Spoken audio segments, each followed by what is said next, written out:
You're listening to the Inside the Mix podcast with your host, Mark Matthews.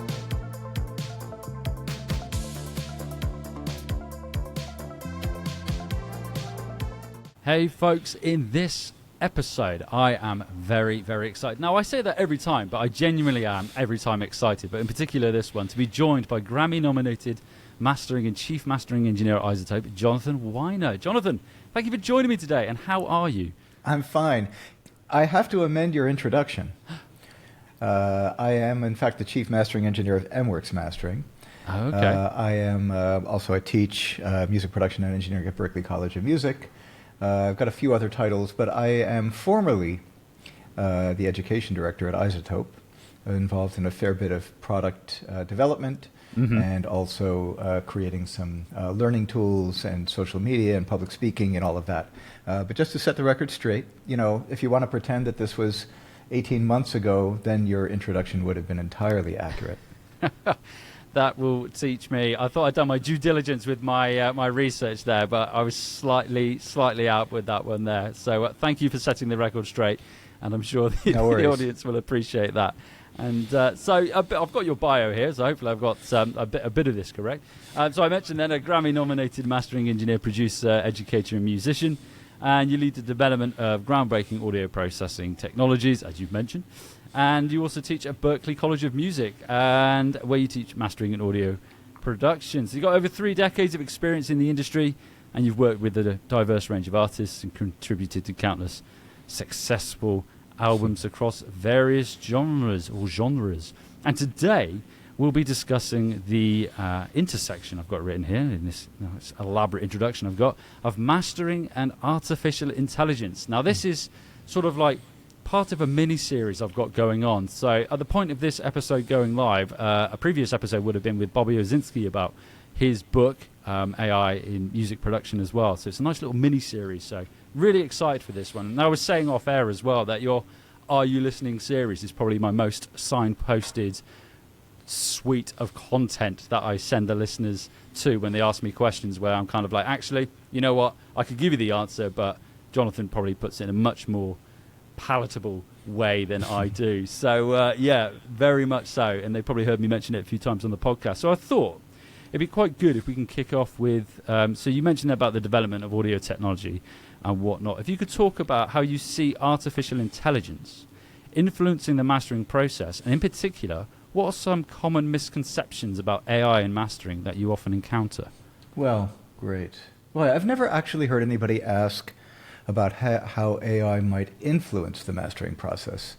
You know, I think a lot about the way technologies, as they come across our desks, actually change not only our workflows and the way we do things, but also the aesthetics of what we do. And there's some famous examples of that going back through the ages, whether, you know, especially in the introduction of digital signal processing around the introduction of limiters, and even being able to use a buffer, like once buffers became affordable in computers, so that we could hold on to a signal for a moment, analyze it, figure out what the pitch was, figure out, you know, something about the signal, compute sort of the low frequency period of a signal. You can't do that in analog. You can only do it in digital, and then that resulted in a complete sea change in terms of the aesthetics of sound. So anyway, you know, I'm not sure I have a single answer to how AI will affect the aesthetics, but I can guarantee you that it will. One of the things that first comes to mind is the ability to engage in source separation, which is, at this point, I think probably everybody's familiar with this idea of demixing. Yes. You can take a full mix and separate it into 4 stems, or maybe more. Audio Shake and some other platforms are extending the vocabulary. And then what we do with that information is fascinating and varied, and more than simply doing karaoke or remixing, but we can take the signals that are extracted and use them as side chains to feed different signal processors in our mastering chains or in our recording or mixing production. I think that there's a lot of sort of interesting innovation that falls out of simply having access to components in a mixed signal in that way. You could tune your vocals as you're mastering. I mean, it's, you know, that's pretty mundane, but right? So Anyway, so I think now here's sort of another take on this, and I'm going to say this. This may sound a little bit. I'm going to say a little bit harsh, but I think it's something that we all need to really acknowledge and embrace, and that is. So, and we can talk a little bit about what AI and mastering actually means, which was the second part of your question. Mm-hmm. But I think we all have to allow for the fact that on some very sort of superficial level, AI-driven tools in mastering may do a reasonably good job. Now, maybe not full of creativity and interesting results as a human, but let's just say sort of baseline, it's a competent kind of processing, depending on how models are trained, et cetera. So now let's take a look at, the mastering marketplace has been exploding over the last bunch of years with the advent of Ozone and other approachable tools. We have more and more people coming into the market who have relatively little experience, and it takes a while to get good at something. And so you may see where I'm going with this, but if the entry level can't measure up or doesn't measure up to what the AI-driven tools can do, that may exert some pressure on the market in general. It may sort of further dilute the market. It may mean it's more difficult for people to enter the market. So just in terms of the activity, I think there's potential for AI to have an impact, and maybe to encourage people to look at what it's doing and make sure you can do at least as well as what the best of AI-driven tools are. Now, I assume we'll get to the question of what the AI sort of in mastering or any other AI tools do and don't do well, at least currently. But let's just acknowledge that there's certain things that may be where the tools may be competent. Certain kinds of ways of adjusting signals, understanding signals. And I'm by no means an AI maximalist, right? I'm not saying, the robots are coming to take our jobs and they're going to take over and all of our pets and, social life is going to be AI in 5 years. So let's then, and feel free to interrupt me at any moment. Let's go ahead. But so let's take a look at what AI and mastering actually is. And I'll start by saying that probably the celebrity of the AI and mastering world is Lander. So Lander's a company that was started probably 10 years ago, maybe a little bit more. And the original registered trademark was MixWizard. And so many people are surprised to find out that what the intention of the platform originally was to develop an auto mixing environment. It became very evident very quickly that mixing is hard. And creating a mixing environment driven by machine learning, and we should differentiate between machine learning and AI, that produced decent results, probably wasn't going to happen very quickly. So they pivoted to mastering, because in some ways mastering on the surface of it is a much simpler thing to understand. There are a few things, whenever you ask anybody what happens in mastering, the thing that they will probably say is it's where our projects go to get loud, to be made loud, which is a proxy for setting level, and then probably to be made brighter, right? Even though that's not necessarily the thing you want to have happen, that's what people think about mastering. So if you take those two very high-level concepts, setting the level and getting the tone, which is kind of a two-dimensional measurement across an entire program, then you could say, well, sure, you could measure level. That's pretty easy. You can measure tone. You can take kind of an FFT average across a certain amount of time in a program, and then you can compare it against an average that's created via machine learning. Right? Sort of data mining. And say, okay, so this is how that varies from that. We'll make an adjustment. We'll set the level differently, probably make it hotter. We'll do some kind of EQ, maybe some kind of dynamics processing in order to change the dynamism, either broadband or within parts of the spectrum. And that's going to be mastering. And then beyond that, some of the tools have now started to try to either give the users options driven by semantic sort of attributes, a soft versus an aggressive version. Yeah, or yeah. You can check a box. Or in the case of the work that we did at Isotope, we tried to use genre tags as a way of designating certain kinds of tonal curves and treatments, which is interesting. It just creates a little more nuance in the result. But at the end of it all, it really is what I just said. It's level and tone. Mm-hmm. And it can be more or less automated. There are certain platforms that fully automate it, like you put in your track, hit go, you get something back. Yeah. Like it or not, here you go. And then there are other tools, I'll sort of take it all the way back to Isotope and Ozone, where there's an assistant that produces a treatment that you can simply accept, but it also lets you unpack it with as much detail as you'd like, so to the point where you can go in and change the peak detector to an average detector in the compressor. You can moderate and modify any of the parameters to your heart's content. So there's the automated version of this kind of tool, and then there's the assistive, or your assistant, I think is the term that we used to use, and still is used by many tools, and certainly Isotope.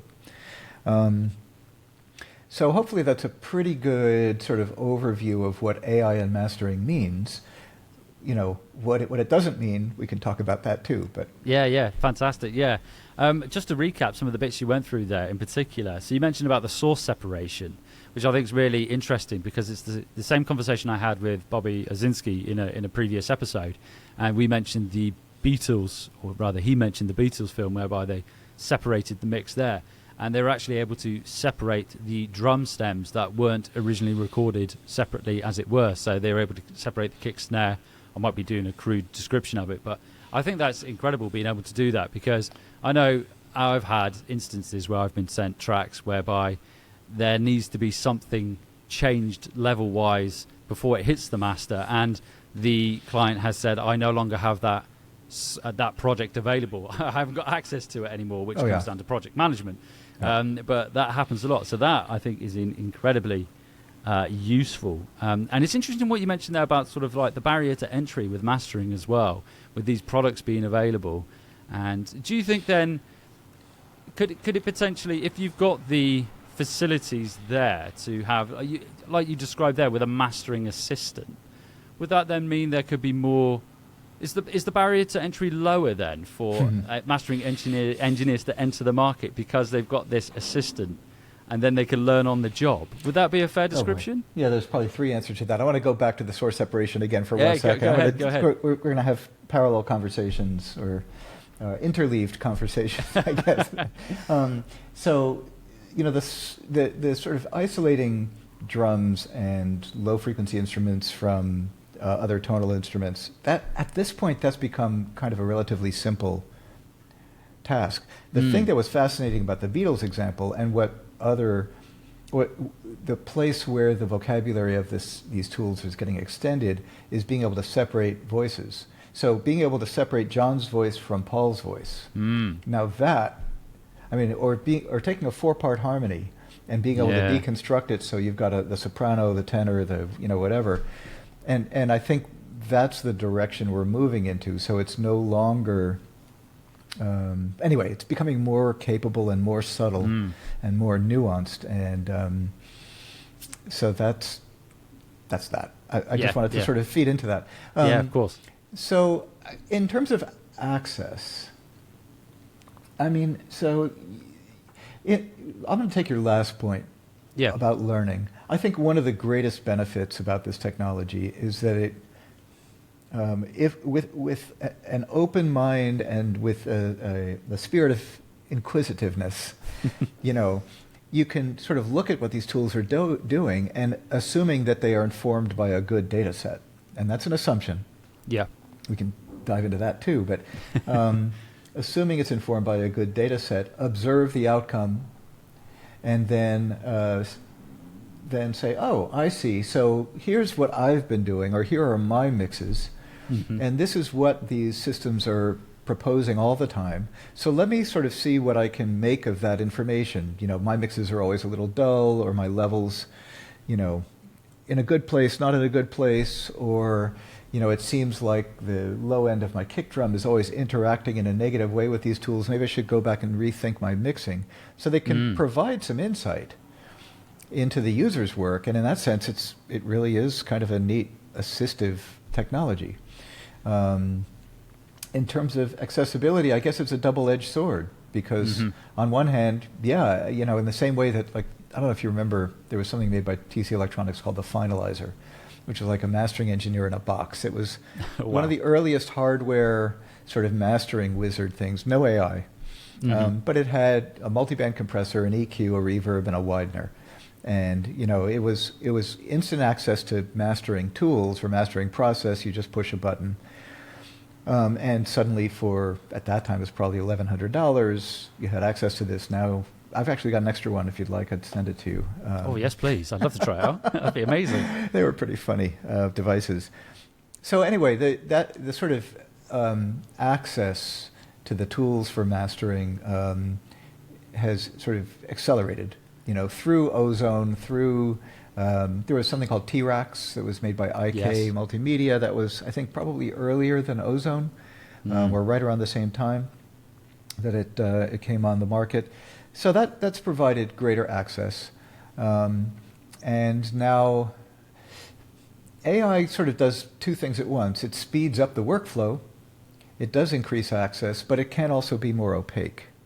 So the learning that you take away from using something like Lander is a little harder to come by. You have to make your own observations and make your own deductions. With something that's assistive, that unpacks the processing in front of you, then you can say, oh, I hear what I hear, and I see why I hear it.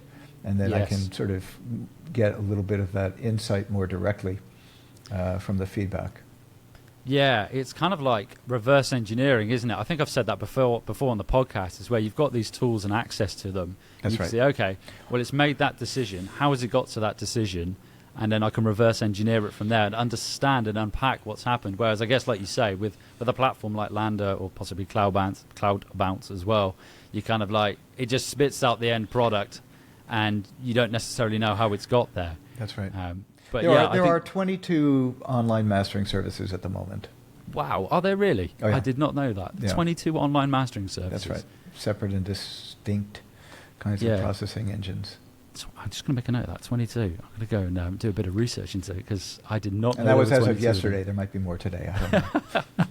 Do you think then, this is go off on a tangent then, you mentioned about Lander or starting out as an auto mixing service. Do you think that will eventually be something where we upload a stems, for want of a better way of putting it, stems would be the right way, and then it mixes it for us? Do you think that's something that's on the horizon? Oh, it's already happening. Is it really? Yeah, there's a platform called RoX, started by a fellow named David Ronan. Another one called OSMix, in the market.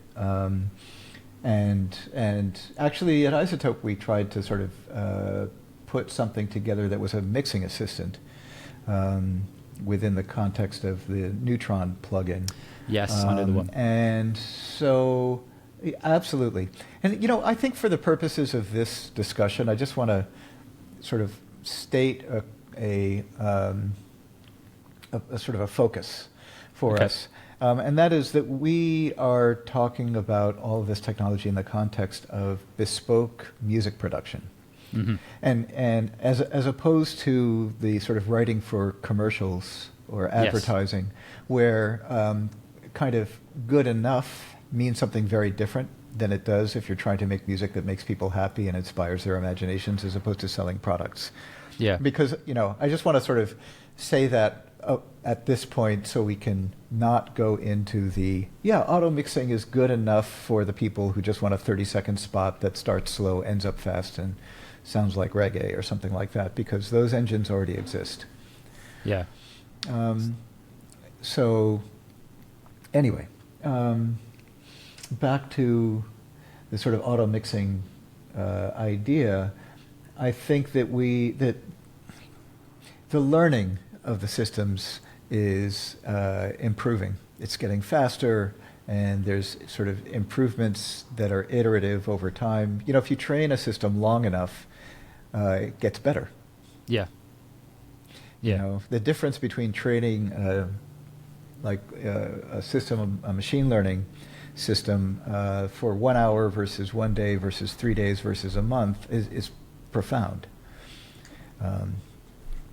So, having said that, one of the big problems with auto mixing systems is the user experience, the design of the system. And I'll just illustrate a couple of, problems that you get. First of all, you have to tell the system what the focus of a mix is. And, if there's drums, bass, and vocals, sure, it could assume those things. But what if it's an instrumental track? Or what if in a section there is no vocal any longer? Or what if you have some other idea about, what should be the priority of a mix? So initially you have to give the system some guidance, and that requires user input. So that already creates a layer of interaction that is complicated. And then if you think about, if you've got your multi-track environment where you've got 60 or 70 or 80 tracks, you have to wait for the system to scan everything, ingest everything, identify everything. Hopefully it's correct. Hopefully it's grouped them in the way that you want to group them. So there's a lot of pre-work for the system to do to get to the point where you can even make use of it. And then how does that integrate into your particular DAW? Most DAWs are not yet willing to bring this into their product environments, probably to protect the IP, probably to protect their market, and probably because it's a lot of work. Yes, a lot of dev work. So we're a ways away, I think, from it being commonly used and in use, but inevitably, I think it will be. Yeah, it's interesting what you said there about how obviously there is that layer of interaction whereby essentially we are having to prompt it to do what we want it to do. Right, that's right. And then it comes down to whether or not we get the prompt right. And I've noticed this with generative AI, because I use generative AI and I like to experiment with all these different bits and pieces. And if you don't prompt it correctly, then you're not going to get, you'll get an output, but it won't logically. I'm going down the computer science route now, but it won't logically be correct. It won't be quite what you're after. So we've almost got to learn another skill set now, which is how good we are at prompting computers to do what we want them to do. Is that a fair assumption? Absolutely. And the engineering of the systems there has to be some agreement about language. And mapping the language to the sound examples. You've heard this term multimodal systems, which is environments that describe the ability to work not just with semantic prompts, but also having either video or images or audio examples. A lot of the LLMs that are in use right now have never listened to anything. Yeah. They've never heard a sound. And so mapping the language to the sound that you're after is not a simple task. It's hard to get it right.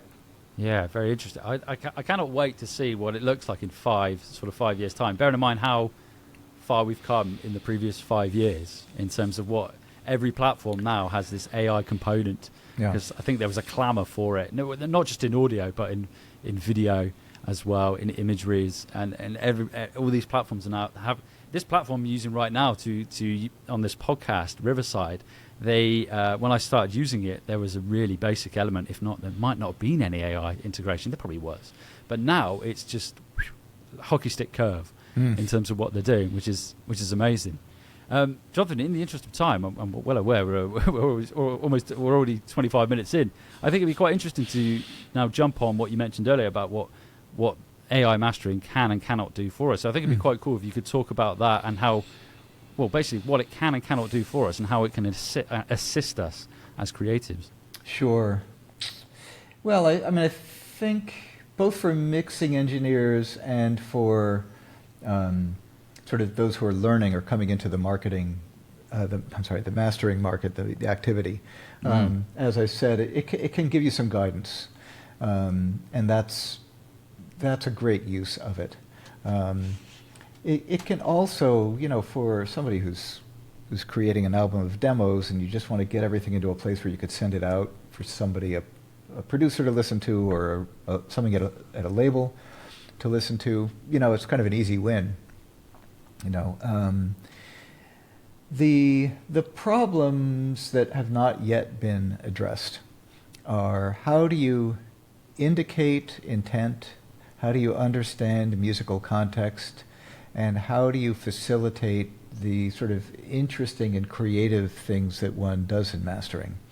When you're interpreting a mix and you get a sense of what you think the artist, what the vision might be, and you take it in a direction, often that decision is informed by lots and lots of information. It's not just about level and tone. And sometimes you come up with an idea to do something that's slightly unconventional. And sometimes records that don't sound perfect or don't conform to the model are the most interesting records.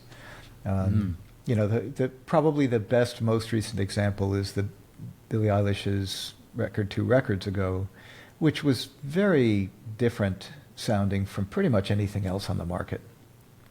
I don't think an AI mix engine would have mixed it the way they mixed it, and I don't think an AI mastering system would have mastered it the way they mastered it.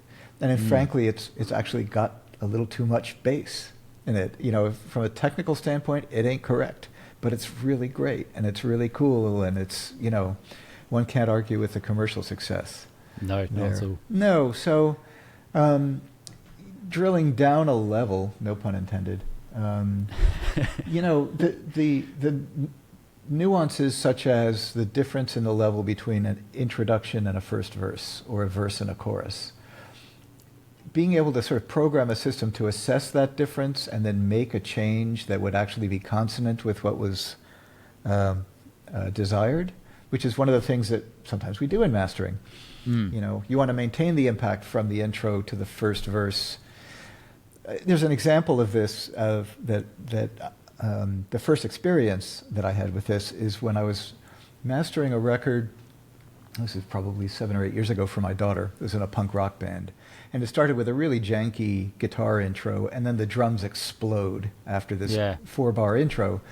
And I had, a few years later, I decided to use it as an example and sample, and sent it to a couple of engines, AI-driven mastering systems, and all of them completely obliterated the contrast, destroyed it. Wow. You know, suddenly, I mean, they did a great job of matching the level by compressing the heck out of it, because probably they measured too much dynamic change across either some part of the mix or the whole mix.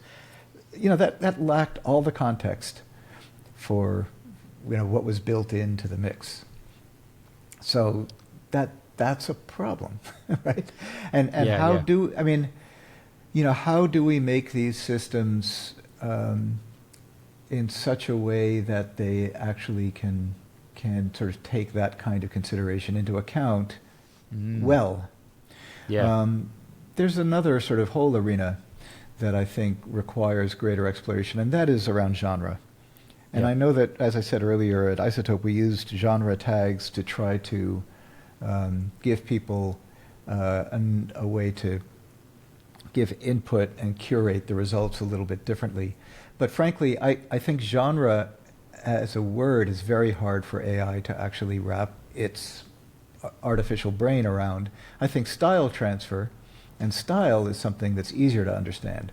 You know, if you were to describe what makes disco disco, you'd probably talk about the level of the hi-hat and the snappiness of the drums and this, you know, the tone of the bass, and there are very specific attributes that you could define. But what makes something kind of a disco dance hit from the standpoint of a genre is sort of a very different construct. And then other genres like involve culture and sort of much deeper concepts that I think it's very hard for us to reduce them to the kinds of features that are easy to measure and quantify and build into a database. So those are all some areas where I think the AI and mastering could improve. It's what you've mentioned there right at the beginning about how you could use it for guidance and demos. It sort of resonates a lot with what the conversation I've had on this podcast over the last 100+ episodes, in which I've spoken to producers, artists, and they say, for example, Logic just at the end of last year introduced the mastering assistant into Logic, and it's a way of just, okay, well, what could it sound like? I'm mixing at the moment. What could it sound like inevitably? And it just gives you those guidelines. But I think I totally agree with what you say about with the mastering and the engineer element of it, and going back to that Billie Eilish record. And in a way, sometimes you get those happy accidents that you get that in mixing as well. You do something, you're thinking, actually, I didn't mean to do that, but it sounds really good, and you're just not going to get that from artificial intelligence. At the moment, you're not going to get it from with the growth mindset there. I'm saying you're not going to get it yet, let's say. But I suppose that's what it comes down to, genre, because I was speaking to someone earlier today, and they were saying, can you help me pinpoint what genre I am? Because they didn't know. They were like, I've had someone say it's this, someone says it's this, someone says it's that, and I don't really know what genre of music this is. So I guess, once again, it comes down to being able to prompt correctly, and that sort of feeds into what you said about the genre discussion around mastering and how it's not quite there yet. I suppose that would be fair to say. Yeah, that's right. I mean, I think defining genre, defining culture, using it. I mean, I really think that there's a cultural component in all of this, and it's especially true of genres like jazz or there's certain sort of what we would call world musics, where there's either harmonic vocabulary or rhythmic vocabulary, or even the role of individual elements that's very different from probably what's represented by most of the data sets, which actually parenthetically brings up the whole question about bias in data. You know, if all of the records that you feed into a system have some similarity to them, chances are that can be both a strength but also a blind spot or a weakness in a machine learning system. Yeah, very interesting. It really is. And in a previous life, I was a teacher of computer science, so this is why it's all very interesting to me. When you mentioned there about bias, and the whole idea about randomization in computing as well, where it's pseudo randomization and things like that.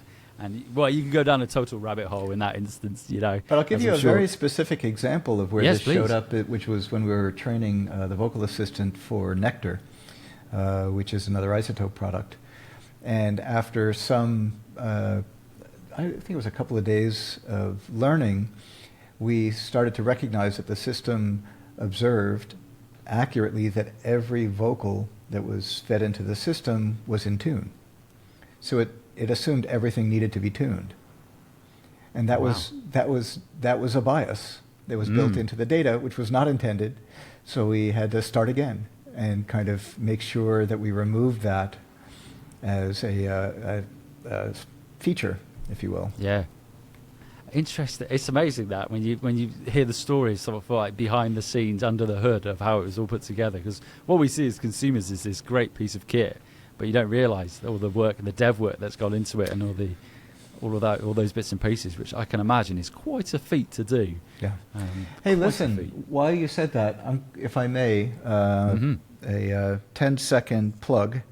In June of this year, we're hosting an AI and the Musician Symposium in Boston, Massachusetts at the Berklee College of Music, partly just to give musicians access to the kinds of thinking that's going into the design of tools that you're describing. Wow. So I just wanted to mention that not everybody's going to travel to Boston in June, but if you happen to be in the neighborhood, please attend. I had this conversation with Matt off air, who gave us the warm introduction, and he mentioned it to me, and I was kind of like, June? And at the point it was February. I was like, that's 4 months. I might be able to put something together and get over to Boston. That would be amazing. I won't lie. That'd be a nice little trip for me. I won't tell the girlfriend. She said we're going to Boston. Look, it's a great place to visit in June. Also, I'll tell you that. I can imagine.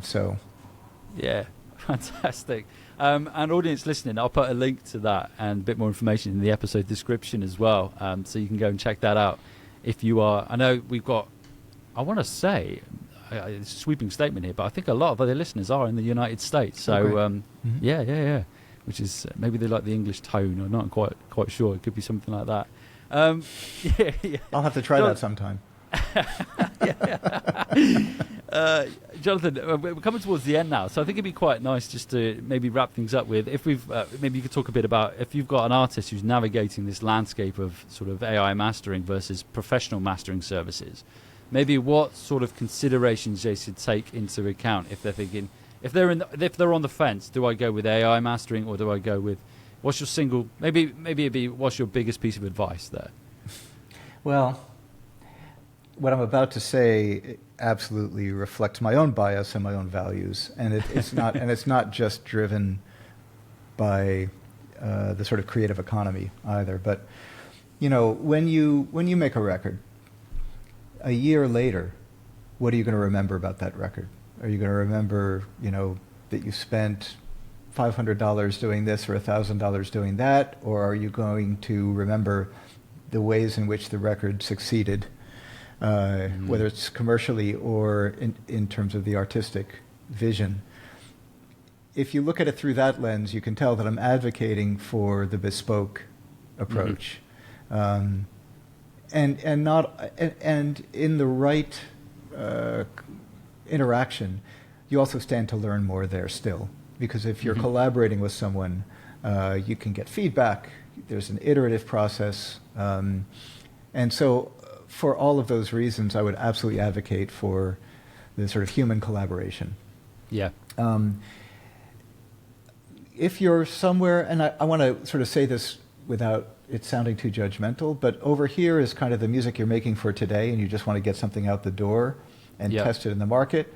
And then there's the thing over here, which is the thing that you'll be, it's a sort of potentially has some legacy for you. Yeah. If you're more on this side of the spectrum, then sometimes it may make sense to just throw a track up and make sure it comes back, it doesn't sound too bright, it's not been squashed too hard, and you can put something out, and it's less expensive. It takes less time to do that. I mean, you can get it back in 10 minutes instead of waiting for 10 days to book somebody, and that may be exactly the right thing to do.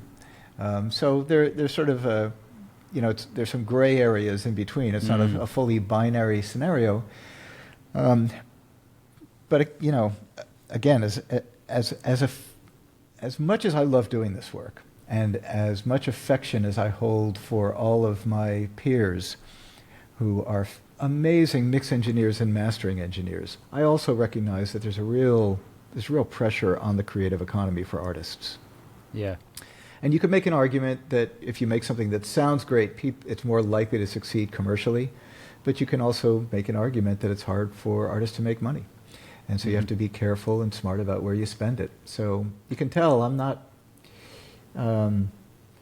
recommending the AI version because it's going to be better in any instance. Yeah. But I understand when sometimes it might be good enough. Yeah. I suppose it comes down to intent and situation, I guess, in a way. Like what is it that, because I think it goes back to the clarification that you mentioned earlier in this episode, whereby it was, are you creating music that you want to get out there quickly for example, TV and film, or something along those, some sort of sync opportunity in that respect? That's right. Or are you trying to create something that's, as you mentioned, legacy? So I guess it really just depends on and also budget, like you say, artists and budget, and it comes down to that as well. So I suppose it's quite a tricky question, isn't it? I mean, there are many factors involved in with regards to what it is you actually want to do with the music that will influence your decision. Yeah. I mean, I could say snarky things like, my clients are people who actually care about their music. But I'm not going to say that, even though I just did. I mean, it's kind of true, but that's not the only. It's not the only way. Jonathan, before we wrap things up, I just want to. We mentioned this off air about an Easter egg in this episode, and that was with regards to your T-shirt. So, for those of you watching this on YouTube, if you can, because it's a classic album cover, isn't it? And if you can, obviously there are 4 cats on there at the moment as well. If you can identify that album cover, please do write it in the comments. And if you listen to this on your podcast player of choice, head over to YouTube and check it out and see if you can figure out what it is. Jonathan, before you go, you've already mentioned there about what's happening in June.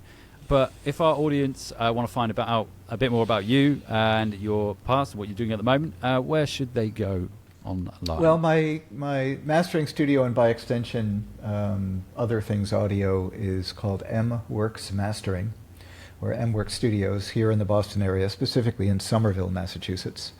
You can find me both in person and online at Berklee College. I've written a couple of mastering courses for the online school, and also teach at the brick and mortar school in Boston.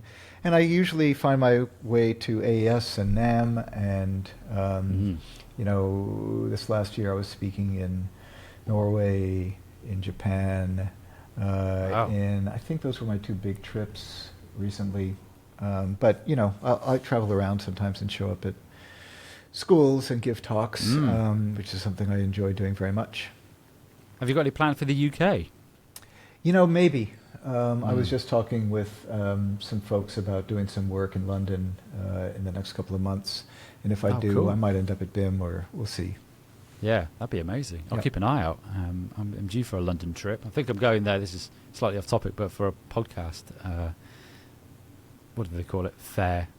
Oh, cool. It's fair. Yeah. Convention. That was it. That's what I was looking for. Convention. Confab. Yes. Yeah. Something like that.